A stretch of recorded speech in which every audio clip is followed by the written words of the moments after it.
we talk about the process of identity formation amongst our African American students. So we talk about there's 5 stages of it. I'm not going to go into all of it. I encourage you all to look this up yourself. But we talk about its importance because it determines and reflects how we interact with other people, how we interact with people that look like us, and how we interact with people that necessarily don't. So we talk about like a pre-encounter phase where I'm just sort of walking around, I'm like, I'm just like everybody else. And then boom, you have an encounter. Something happens in everybody's process of identity formation concerning aggressors, where we talk about the moment I realize that I'm not like everyone else. For example, for me, it would be like I mentioned in my honors classes where I'm sitting there and my white classmate asks me and touches my hair and says, how often do you wash your hair? Like, do you wash your hair? And I'm like, do you wash your hair? I don't understand. And I'm thinking to her, I'm looking like, why are you asking me this question? But it was the point where I realized I'm different. I'm not like everyone else, and other people see my difference too. They see it before I see it. I walk in, and we talk about, Derek just talked about the skin we speak. I walk in, and my blackness speaks before I can open my mouth.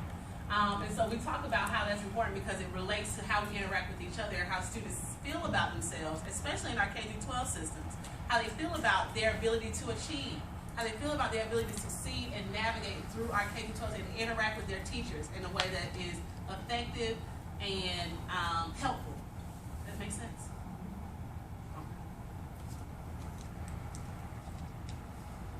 So when we begin to look at critical race theory, we have to really explore that race is at the intersection of everything that we do. Okay. Critical race theory comes from Dr. Derek Bell, and he talks about how racism is that word that we don't like to throw around too much because it makes people all antsy and people start fidgeting and you get into issues of guilt and I don't know what to do. When we talk about racism, it's thrown around a lot, but racism is discrimination plus power. And so we look at who has power and hegemony in this country, and most of the things and decisions are made, quite honestly, by white males, Christians. So if you're not those things, then you're considered a minority group, you're considered kind of marginalized. So when we look at critical race theory, we recognize, and we have to start with the awareness as educators, that racism exists, it's systemic, it's in everything. Someone talks about racism as the cancer that we breathe every day.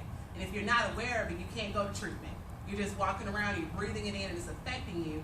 And you can be in denial about it as much as you want to, but it's affecting how people interact with you. And it's also affecting how you are interacting with others and how you feel about yourself.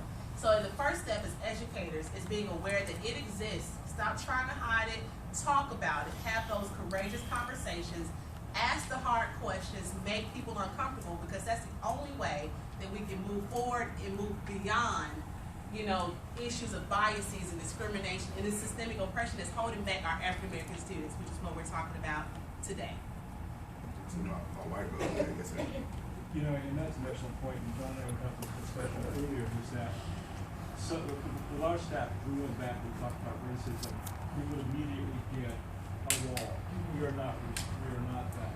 But yet at the same time, they will see a group of young men, African American men walking with their pants saggy, and they will treat them differently when they walk in as a white, the same thing. So it's not, I guess maybe it's not so much racism and how do we get past that, but it's that cultural difference, it's that understanding of those individuals and come to the realization that you treat 2 young men that are black and important properly as opposed to the 8 young men, white that are properly also. Something I think is helpful, and I'm sorry, Andre, but something I think is helpful when having the conversation around racism is to also have a conversation around privilege. And the two kind of go hand in hand. And so when people, often when you're having a conversation, I had to have it with myself about my issues with racism and internalized racism. When we look at points of privilege, and I looked up Peggy McIntosh's 34 points, her invisible knapsack of privilege. She had 34 points of privilege that she identified, and I read those and thought, some of those things I didn't even realize. Like she talked about the ability to move into a neighborhood and have the privilege to move into a neighborhood of people that look mostly like you. The ability to walk into a store and not be harassed. The ability to have a presumption of education and intelligence just because of skin color. So I think when broaching those conversations, that could be something that could be helpful in sharing with them. What was that again? Oh, it's the invisible knapsack of privilege by Dr. Peggy McIntosh. She's this little white lady. She is so cool. Yeah.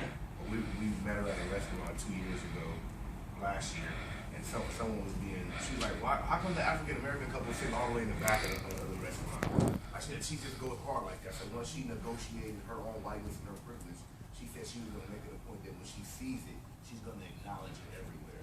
Right. And we have to recognize it is a difficult conversation. The easy thing to do is act like, my mama didn't call my brother a faggot, or nobody didn't say the N-word or call this guy a nigga yesterday. And I know that it is so easy to just say, well, I'm not dealing with this today. It doesn't matter if you're black, white, male, female. We all can take the easy road. We really can. But what we challenge people to do, especially in our dialogue, in our conversation, is to have courageous conversations. They may give you a wall. In our class, we wrote 50 biases on the paper, and we had to literally stand up in our classroom, white, black, Asian, all kinds of races, all kinds of ethnicities and cultures, and read those biases out. My bias about white, black, African American, it didn't matter who you were. We wrote it down, we read it in class.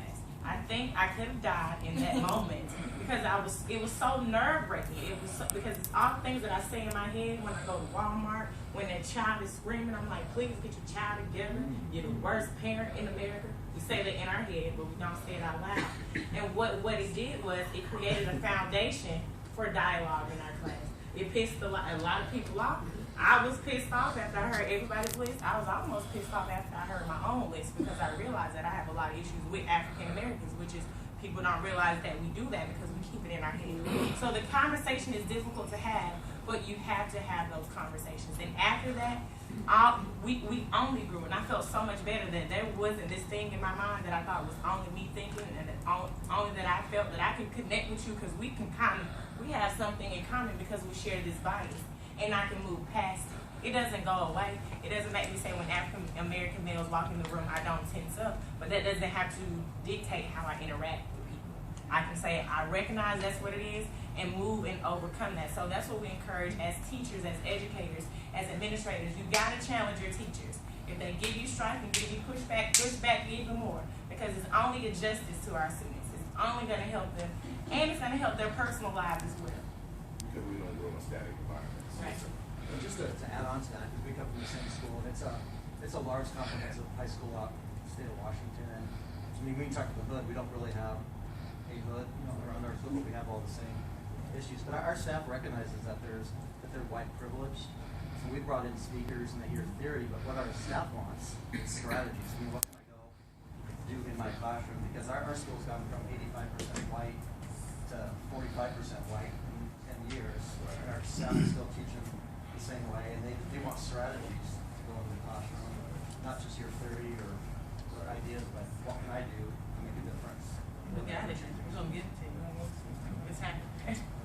Hold me accountable. I just want to, on all the different things that you mentioned so far, when we're talking about bringing awareness and having a conversation, it's so important. I'm just thinking about an experience that I had. I'm looking at her name tag, and she's in North Charleston. I live in Atlanta now, but I'm originally from Charleston, South Carolina. About 15, 20 years ago, Burke High School, only high school in the city of Charleston, we had a school within the school. So you had the academic Burke Magnet, and then you have the Burke High School. Share the same building, but the academic Magnet had a wing or two. Same building. Majority of the students were Caucasian students. There were maybe, when I was in the Magnet program, maybe about 15 to 20 blacks, and the rest were white. Well, I wish that someone, including my parents, had set us down, one, to really talk about who we were in that situation and have those conversations, because what I did and four of my other friends, we were so uncomfortable in the situation. We felt segregated. We felt, it was about 20 of us, but of course we ate lunch together. None of our friends, before we got in the program, really wanted to be our friends because they thought that now we had a different privilege from them. We had our own lunch period. We just had a whole lot of things that were separate from another school in the same building. Graduation, the academic magnet, same name of the high school, the Burke High School academic magnet. Burke High School had one graduation, but they had their own balance out. We had our own balance out. So it was so segregated. Well, I went back to the regular high school, and I wish that my parents and my family members had that conversation with me. Like, you do belong here. You may not look the same, or you may feel it's a different way, but have those conversations. But so, me and four of my other friends, we left the magnet program. We decided to go back to the regular high school. We was doing honors classes, but I let that experience potentially affect another experience that I would have had being in that program. So I don't have any regrets because I still had a great high school and I'm going to college. I was a doctoral candidate. But I just think if we opened up those, had that conversation, that I would have stayed in that program and forced my teachers and everything else to recognize what was going on, because we definitely felt like we were segregated and all that stuff, like separate lunches and everything. And one of my good friends who chose to lead the program with me, she was in a marine biology class. She was the only black student in that class, and she would always get A's and like max out, ace out her test. When her teacher challenged her, she always thought that she was cheating on the test because she was the only African American, and well, I think it was only like 2 or 3 females in that class. So those type of experiences kind of, we allowed them to push us out instead of, bringing awareness and just, opening those conversations up allowed us to take a different route. And, if I know now, if I know then what I know now, I would have definitely taken a